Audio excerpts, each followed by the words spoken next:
Mis hermanos queridos, mis hermanas queridas, sean todos muy bienvenidos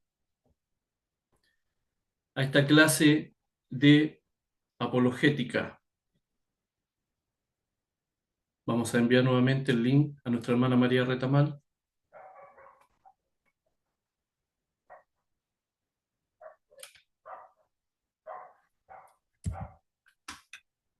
Tiene problemitas para ingresar.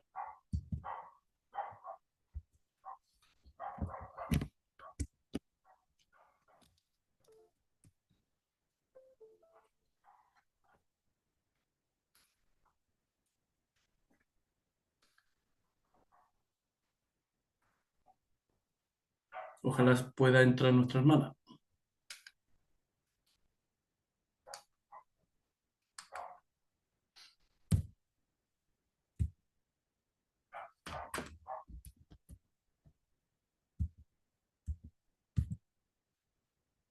¿Habrá ingresado ya nuestra hermana María Retamal?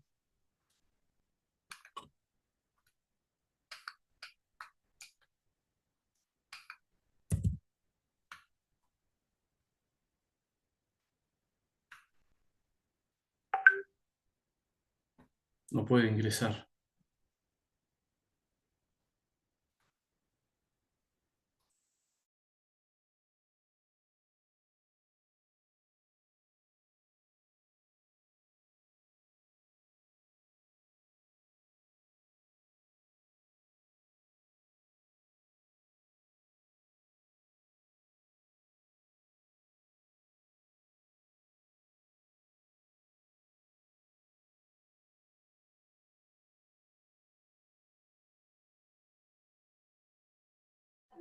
Está muteado por si acaso. Sí, le estoy dejando un mensajito a mis hermanas. Tenemos a una pastora y a una hermana que no pueden ingresar. Por eso lo silencié para dejarle un mensaje, un audio. Vamos a esperarla un minutito, solo un minutito.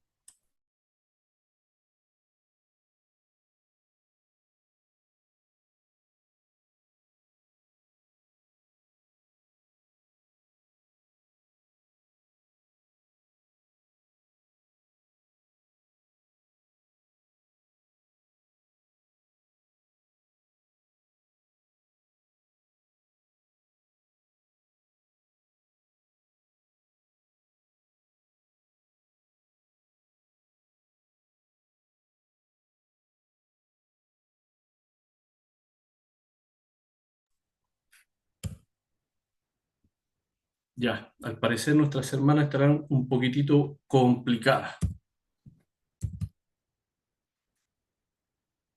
Tendremos que avanzar.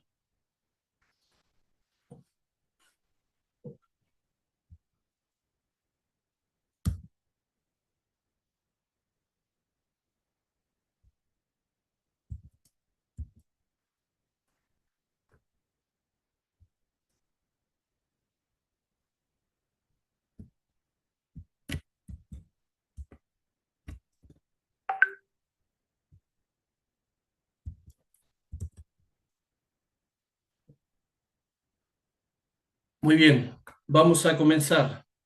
Ya les enviamos el link 2, 3 veces, mis hermanas queridas. ¿Cómo no van a poder ingresar?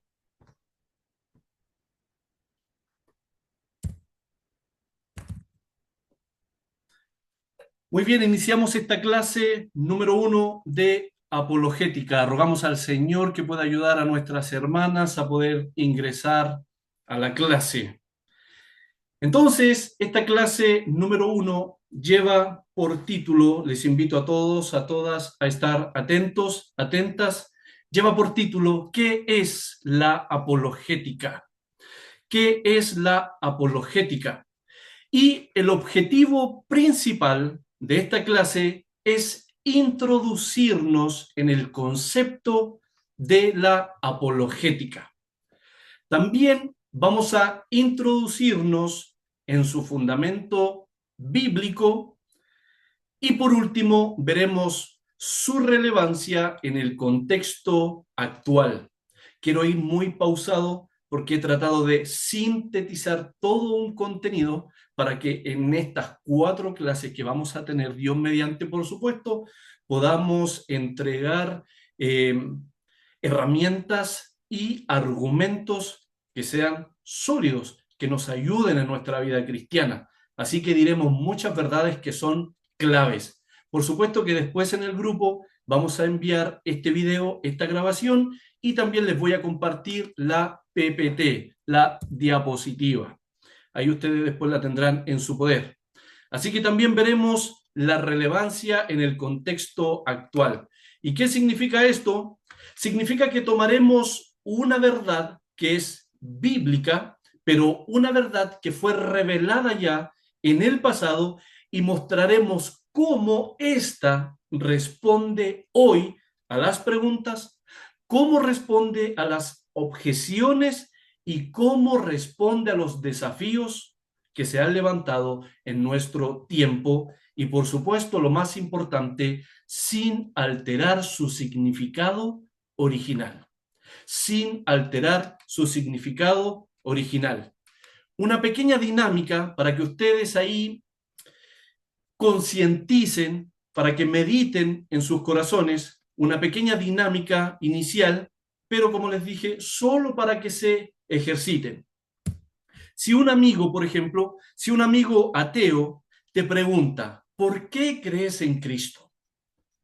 Oye, Esteban, ¿por qué crees en Cristo? ¿Qué responderíamos? Hagamos un autoexamen, una autoevaluación, autojuzguémonos. ¿Cómo responderíamos? Y es una muy buena pregunta, y créanme que no bastará con decir, porque cambió mi vida. Por eso creo en Cristo, porque Él ha cambiado mi vida. Un ateo necesita mucho más que eso. Mucho más que eso. Así que les voy a compartir algunas respuestas que son muy breves, unas respuestas que son muy breves, pero que introducen razón, evidencia y coherencia. Razón, evidencia y coherencia. Número 1, ¿por qué creo en Cristo? Pregunta nuestro amigo ateo. Porque hay muy buenas razones históricas para pensar que Jesucristo existió y resucitó, y eso explica exactamente el origen del cristianismo. ¿Por qué creo en Cristo? Porque hay buenas razones que son históricas para pensar que Jesús existió y resucitó, y eso explica exactamente el origen del cristianismo. Tenemos fuentes muy antiguas y tenemos fuentes muy cercanas a los hechos, fuentes que son cristianas y no cristianas, pero por supuesto que confirman la existencia, la muerte y el impacto extraordinario de nuestro Señor Jesucristo. ¿Habrán ingresado nuestras hermanas? Y las fuentes más antiguas que siempre se mencionan, anoten esto, en la apologética histórica. Las fuentes más antiguas que se mencionan en la apologética histórica son, número 1, las fuentes cristianas del primer siglo. Estamos hablando del siglo I de nuestra era. ¿Y cuáles son las fuentes cristianas del primer siglo? Aunque no lo crean, las cartas paulinas. Las cartas del apóstol Pablo, que hablamos de los años 50 al 60 después de Cristo, vale decir siglo I de nuestra era. Esos son los textos cristianos más antiguos. ¿Y por qué son utilizados en la apologética histórica? ¿Por qué? Porque afirman la muerte y la resurrección de Jesús. ¿Y dónde encuentras eso? En primera epístola del apóstol Pablo a los Corintios, capítulo 15, versos 3 al 8. Esa es una fuente, una apologética histórica cristiana de las más antiguas. Las cartas del apóstol Pablo. Y no solo tenemos las cartas del apóstol Pablo, también tenemos los evangelios sinópticos y el evangelio de Juan. Tenemos el evangelio sinópticos, que son 3, Mateo, Marcos y Lucas, y tenemos aparte el Evangelio de Juan. Y también estamos hablando del siglo I. ¿Por qué son tan importantes en la apologética histórica? Porque son testimonios tempranos que vienen a hablarnos de la vida, las enseñanzas, la muerte y la resurrección de Jesucristo. Grabe eso en su mente, en su corazón y en su cuaderno. Eso es apologética histórica. Las cartas del apóstol Pablo, los 3 evangelios sinópticos y el evangelio de Juan. Son fuentes cristianas antiguas de la apologética histórica. Es muy importante para nosotros.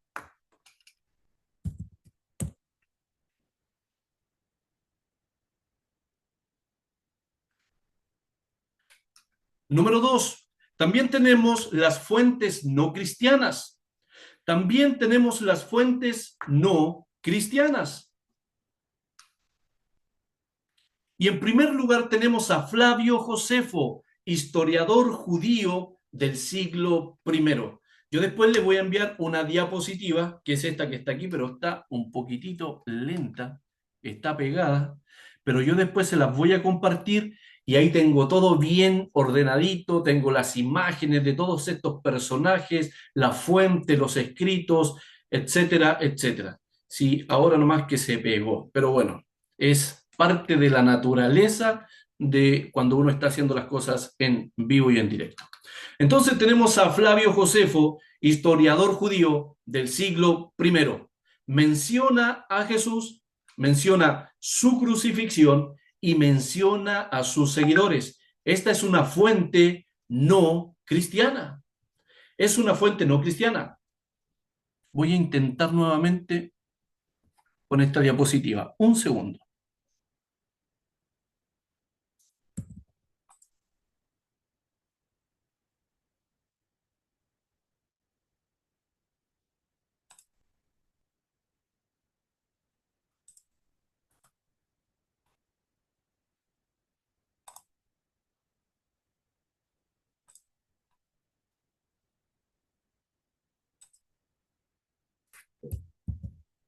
Ahí sí.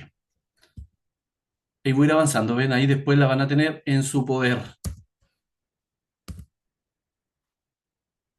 Voy a llegar a las fuentes no cristianas.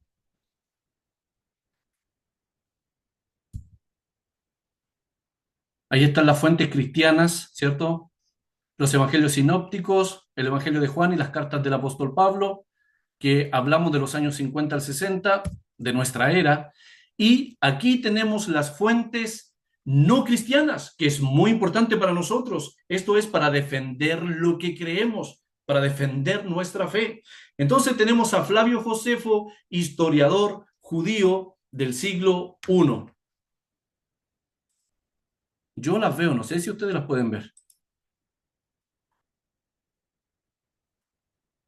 Ahí sí. Entonces, Flavio Josefo, historiador judío del siglo I, menciona a Jesús, menciona su crucifixión y menciona a sus seguidores. ¿Y cuál es la fuente? Hablamos de una fuente no cristiana, Antigüedades Judías, libro 18, capítulo 3, párrafo 3. Así se menciona la fuente de Flavio Josefo. También tenemos a Tácito. Tácito fue considerado uno de los historiadores más serios y críticos del Imperio Romano. Este compadre confirma que Jesús fue ejecutado bajo Poncio Pilato. Y esta información no se obtiene de una fuente específica, sino de archivos oficiales romanos, porque Tácito fue senador, cónsul y gobernador. Tácito no escribe como un creyente simpatizante, sino como un funcionario romano que está registrando un hecho histórico. Cristo fue ejecutado bajo Poncio Pilato. También tenemos otra fuente no cristiana, Plinio el Joven. Plinio el Joven. Hablamos de los siglos I e inicios del siglo II. Fue un político y escritor romano.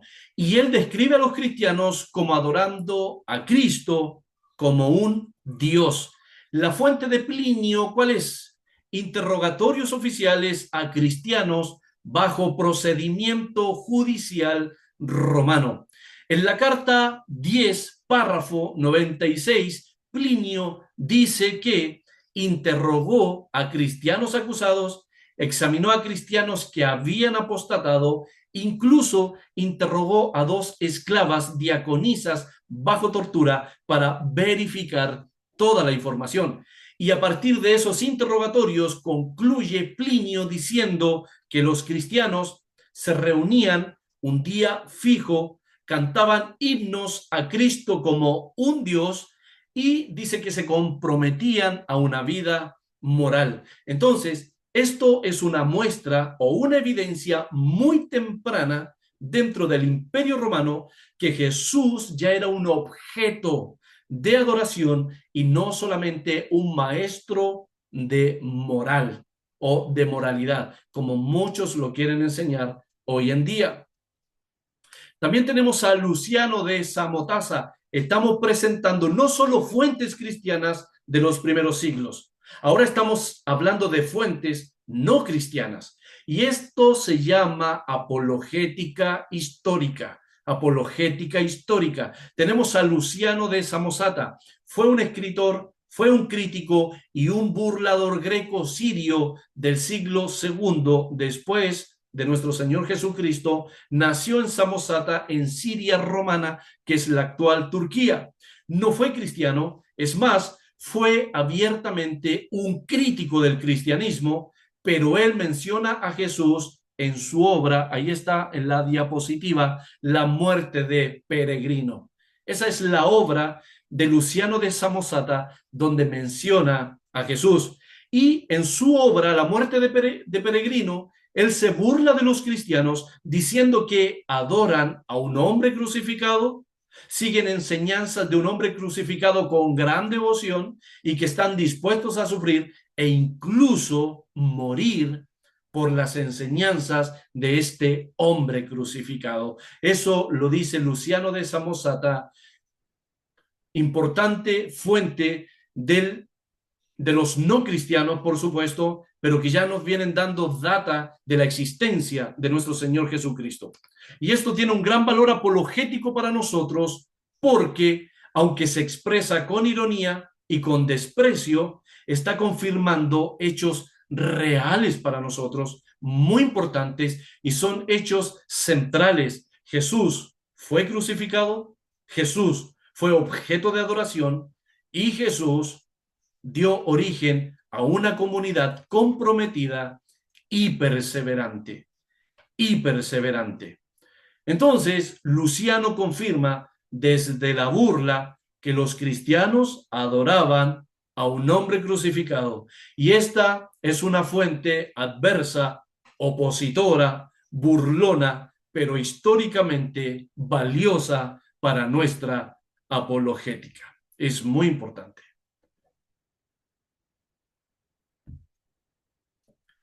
Entonces, estas fuentes que he mencionado coinciden en tres hechos básicos.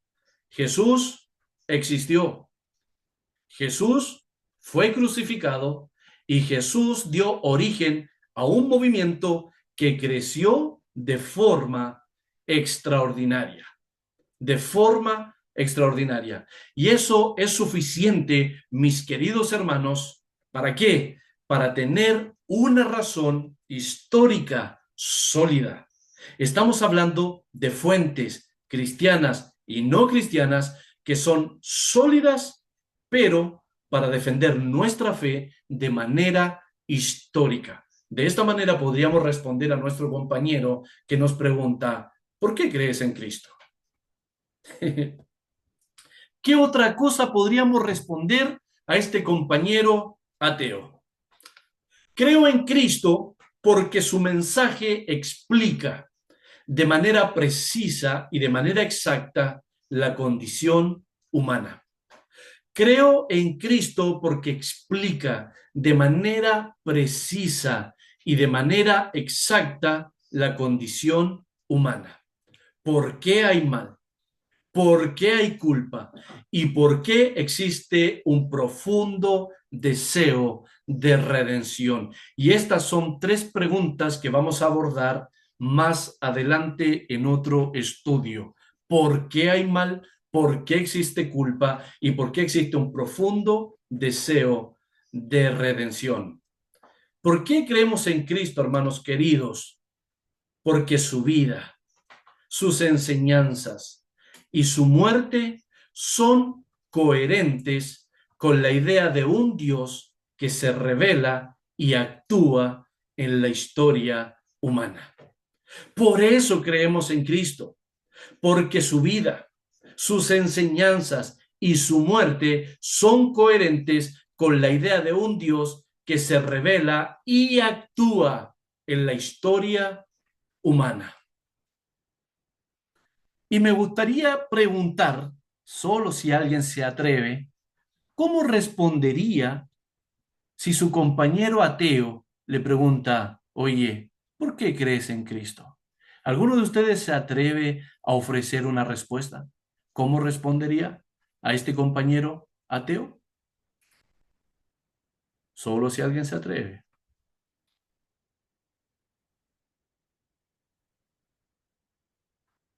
Si nadie se atreve, no importa. ¿Quién dijo yo? Ya, no se preocupen, no hay problema con eso. Muy bien, continuamos entonces.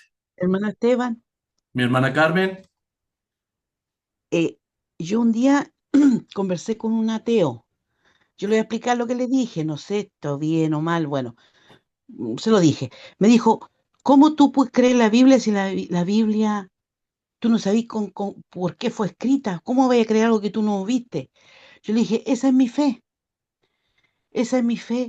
que fueron inspirados por el Espíritu Santo, escribieron ese libro, y es nuestra enseñanza, nuestra guía. Esa es nuestra enseñanza, nuestra guía. La Biblia para mí es mi biblioteca, es nuestra guía. Y yo le dije, mira, pero ¿cómo? Ya, te voy a dar una razón, le dije yo. ¿Tú ves el viento cuando sopla? No. ¿Lo sientes? Sí, ese es Dios. Eso fue, hermano, usted lo que le dije. amén, mi hermana Gloria, Dios le bendiga. Sí, estuvo bien, estuvo bien. No, esa es una de las muchas preguntas o de las objeciones que traen, digamos lo mejor, esa es una de las muchas objeciones que traen los opositores de la Biblia, los inconversos, siempre nos están diciendo cómo crees en la Biblia que fue escrita por hombres, etcétera, etcétera. Entonces muchos de ustedes tienen que responder, si la hubiera escrito un caballo, ¿la hubieras entendido? Si la hubiera escrito un mono, un simio, ¿la hubieras entendido? La Biblia fue escrita por hombres porque Dios usó las escrituras de los hombres, el lenguaje de los hombres para comunicarse con los hombres. Por eso la Biblia fue escrita por hombres. Yo creo que es una respuesta que es muy básica, pero la gente cree que con eso nos ha hecho una encerrona. Oye, ¿cómo crees en la Biblia si fue escrita por hombres? Por supuesto, Dios usó el lenguaje y la escritura de los hombres para relacionarse con los hombres. O si no, ¿cómo la íbamos a entender? Por supuesto. Entonces, seguimos avanzando, mis hermanos queridos, mis hermanas queridas, en cuanto a la definición de la palabra apologética. En cuanto a la definición de la palabra apologética, su raíz o su etimología es un término que proviene del griego apología. Apología, esa es la palabra griega. Y este término está compuesto de dos palabritas o de dos partes. Primero, de apo, que significa desde o lejos de. Y logos significa palabra, discurso, razonamiento.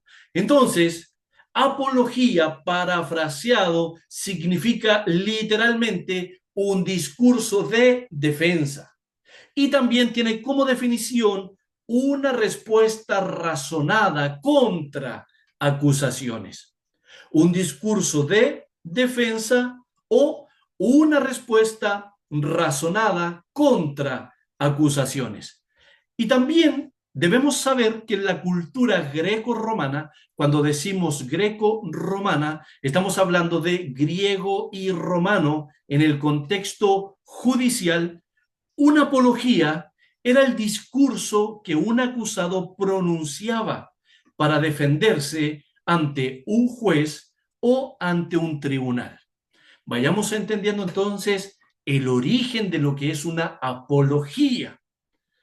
La historia también nos muestra que los filósofos y los ciudadanos más prominentes, vale decir, los más sobresalientes, los seres humanos más sobresalientes, utilizaban apologías para justificar sus acciones y sus creencias ante los tribunales y también ante la opinión pública. De hecho, eso es exactamente lo que hizo el apóstol Pedro en la narrativa de los Hechos, lo que hizo el joven Esteban en el capítulo 7 también, y lo que hacía el apóstol Pablo también relatándonos el inicio de la iglesia cuando se enfrentó ahí en el Areópago, en el monte de Ares, enfrentando a toda esa mitología griega, que también vamos a desarrollar esa verdad maravillosa más adelante. Pero eso es, hermanos queridos, la definición de la palabra apologética. Es muy importante para nosotros, para que sepamos cuál es el origen y cuál es la base. Ahora, en lo que respecta al uso bíblico, yo creo que es aquí donde muchos ya querían llegar, ¿cierto? Y está muy bien. Pero antes de edificar una torre, primero tenemos que colocar las bases. En el Nuevo Testamento, la palabra apología aparece, ahí he colocado la cita bíblica, más no el texto, pero la palabra apología aparece en Primera de Pedro, capítulo 3, verso 15. Primera de Pedro, capítulo 3, verso 15. El apóstol Pedro dice: estad siempre preparados para presentar apología. Ahí aparece la palabra griega. Estad siempre preparados para presentar defensa con mansedumbre y reverencia ante todo el que os demande razón de la esperanza que hay en vosotros. Entonces ustedes anotan la cita bíblica, Primera de Pedro 3:15, la palabra defensa que aparece en nuestras Biblias es la palabra griega o se traduce de la palabra griega apología. Apología. Entonces, en este texto, el apóstol Pedro no se refiere a un discurso defensivo en un juicio humano, como lo presenta la cultura greco-romana, como lo vimos anteriormente. El apóstol Pedro no se está refiriendo a ese tipo de discurso, sino que él se está refiriendo a una defensa racional y respetuosa. Una defensa racional y respetuosa de la fe cristiana ante las preguntas, ante las dudas y ante los ataques.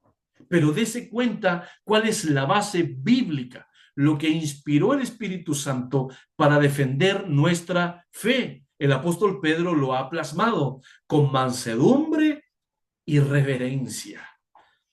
¿Cómo son los debates o la presentación de defensas de la fe en muchos videos que vemos circulando por ahí por las redes sociales? Hermanos, se despedazan, se dicen de todo. Según este texto, Primera de Pedro, están enteramente reprobados. Reprobados, hermanos. Aunque sean teólogos, pastores, obispos, pero si no respetan a la persona a la cual están presentando su defensa razonada de la fe, créanme, el Espíritu Santo los ha reprobado, porque el apóstol Pedro, inspirado por el Espíritu Santo, nos está enseñando que debemos estar siempre preparados. Amén. ¿Solo los líderes espirituales? No, dice que todos debemos estar preparados para presentar apología, para presentar defensa, pero con mansedumbre y reverencia ante todo aquel ante todo aquel, independientemente la persona que sea, ante todo aquel que os demande razón de la esperanza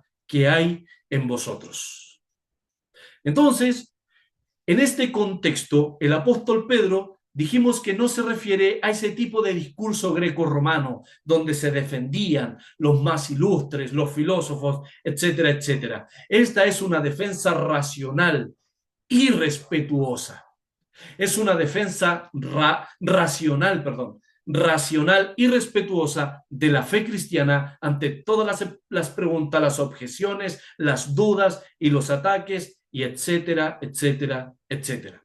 De hecho, la palabra mansedumbre y reverencia que usa el apóstol Pedro no se refieren a una actitud externa, donde tú ves a una persona que camina así cabizbajo, como que, oh, qué humilde, qué tipo más manso. No se refiere a una expresión, actitud externa. Todo lo contrario, el apóstol Pedro está hablando de una obra que ya ha sido efectuada en tu ser interior, en tu espíritu, en tu alma. Y por supuesto que esta obra se ejerce primeramente para con Dios. Te hago una pregunta. ¿Por qué crees que la Biblia dice que Moisés era el hombre más manso de la tierra? Y tú dices, pero espérate, este hombre golpeó la roca y quedó afuera de la tierra prometida. Entonces, ¿cómo la pluma inspirada se atreve a decir que este hombre era el más manso de la tierra? Porque no sabemos lo que significa la palabra mansedumbre en la Biblia. Te voy a decir lo que significa: no pelear con Dios. Eso significa la palabra mansedumbre, no pelear con Dios, decirle amén, sí, Señor, lo que tú digas, etcétera, etcétera. Por eso la Biblia dice que Moisés era el hombre más manso de la tierra. No peleaba con Dios, no discutía con Dios. Y cuando intentó hacerlo, Dios salió a su encuentro rápidamente para ponerlo en línea, para ponerlo en orden. Pero eso significa que debemos ser mansos y humildes de corazón. ¿Por qué crees que Jesucristo usa la figura de esa pieza que usa el yugo? ¿Por qué crees que usa esa figura? Porque son dos animales que van colocados juntos trabajando y siempre se coloca uno más viejo y otro más joven. Entonces el buey viejo quiere traspasar la experiencia al más joven, pero el más joven comienza a tirar, comienza a hacer fuerza, comienza a pisar al más viejo y el más viejo camina tranquilo y etcétera, etcétera, y el buey joven termina todo dañado. Por eso Jesucristo dice, llevad mi yugo sobre vosotros y aprended de mí, mírame a mí, que soy manso y humilde de corazón. Oye, manso, el mismo que golpeó las mesas, etcétera, etcétera. Porque no entendemos la definición correcta. Ser manso significa hacer lo que la Biblia dice. Eso es la mansedumbre. Hermanos queridos, es no pelear con Dios, obedecer a la palabra. Eso es ser mansos y humildes de corazón. Es muy importante. Entonces, esta actitud no es externa, la mansedumbre, la que debemos expresar a aquellos que traen la objeción a nosotros. No debemos tener una actitud hipócrita, externa de mansedumbre. No, es una obra que ya ha sido efectuada en nuestro corazón, primeramente para con Dios, ¿cierto? Y esa actitud es la disposición de espíritu con la cual aceptamos los tratos como buenos, sin discutirlos y sin resistirnos con Dios. Y esto es, nuevamente lo digo, lo que significa ser mansos y humildes de corazón. Tú dices, amén, Señor, lo que tú digas. Y ahí el Señor tiene que ayudarnos a todos nosotros, por supuesto. Y esta misma mansedumbre es la que nosotros, esta misma mansedumbre, la que aplicamos para con Dios, es la que debemos aplicar con los hombres. La misma mansedumbre. Si tú quieres que te explique, ok, te voy a explicar. Y de repente comienzas a hablar de Cristo y la persona comienza a irritarse porque odia el cristianismo, odia el evangelio, ha tenido tan mala experiencia con los cristianos, con los pastores, que te odia lo que estás diciendo. Y muchas veces va a comenzar a insultarte, pero tú sigues con esa mansedumbre en tu corazón. Mira, ok, dime lo que quieras. Ahora déjame explicarte nuevamente. Y comenzamos nosotros a dar razón de nuestra fe. Ya cuando no quieren escuchar, por supuesto, sacudimos el polvo y nos marchamos. Eso ya lo sabemos, por supuesto que sí. Entonces siempre debemos recordar esto y debemos caminar conscientes. Todos los insultos y todos los malos tratos que puedan infligir los hombres, Dios los permite. Dios los permite y son empleados por Él. ¿Para qué? Para nuestra disciplina y para nuestra purificación. El Señor nos disciplina, nos educa, nos entrena, nos purifica, nos santifica, etcétera, etcétera, etcétera. Vamos creciendo para con Dios. Y en los libros de los Hechos, en la narrativa de los Hechos, capítulo 22, verso 1, también está ahí registrado, también se ve reflejada la apología, pero esta vez en los labios del apóstol Pablo, él dice: varones, hermanos y padres, oíd ahora mi defensa, mi apología ante vosotros. Les presento un desarrollo conceptual para que se hagan una idea de lo que vamos a ir profundizando y desarrollando más adelante. Este es un desarrollo conceptual. Tenemos que aprender que entre la palabra apologética y la palabra apología existe una gran diferencia, pero es una diferencia complementaria. Y con esto nos surge una interrogante. ¿Qué es la apología? Si la apologética es una cosa y la apología es otra cosa muy distinta, entonces, ¿qué es la apología? Y la respuesta es el acto de defender la fe mediante palabras. Y ahí he colocado tres conceptos: acto, defender, palabras. Esa es la diferencia entre apologética y apología. Y como estudiantes serios de la Biblia, es muy importante que entendamos que existe una diferencia conceptual. Apologética es una cosa, apología es otra muy distinta. Y lo estamos aprendiendo. Entonces, la apología es el acto de defender la fe mediante palabras. Y algo que nos ayude a memorizar: acto, defender, palabras. Y ahora nos preguntamos y respondemos: ¿qué es la apologética? Y la apologética es la disciplina que estudia y la disciplina que prepara la fe ante una próxima defensa. Eso es la apologética. Es la disciplina que se estudia y es la preparación de mi defensa de la fe. Es por eso que tenemos que decir lo siguiente: la apologética es la ciencia o el arte de la apología. La apologética es la ciencia o el arte de la apología. Mire, escuche esto. Así como la hermenéutica es el arte de la interpretación, así como la homilética es el arte del predicador, la apologética es el arte de la apología. Ahí sí, yo sé que lo entendió. Así como la hermenéutica es el arte de la interpretación, así como la homilética es el arte del predicador, la apologética es el arte de la apología. Y ya para terminar, nuestra clase número 1. Tenemos que saber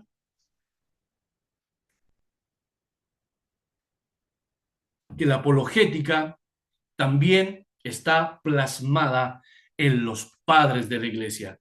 Esto es muy importante. Vamos a dejar introducido este pensamiento. ¿Cuál? El pensamiento cristiano de los padres de la iglesia. Entonces, desde los padres de la iglesia, valga la redundancia, así como Justino Mártir, Tertuliano, hablamos de los siglos II y comienzos del siglo III. La apología era la defensa pública del cristianismo. La apología era la defensa pública del cristianismo frente a las acusaciones de inmoralidad, frente a las supersticiones y frente a las herejías. Y ahí ha notado qué es una herejía, porque muchas veces oímos a las personas decir, este es un hereje, no te juntes con ese hereje, etcétera, etcétera, he colocado ahí lo que es una herejía. Muy bien, la palabra herejía se traduce de la palabra griega jáiresis, jáiresis, y esta palabrita significa que es una elección personal que ha hecho una persona, por supuesto, en la cual se ha apartado deliberadamente de la verdad que ya ha sido revelada. Eso es una herejía, es una acción, es una elección que hace una persona cuando se ha apartado deliberadamente de una verdad que ya ha sido revelada.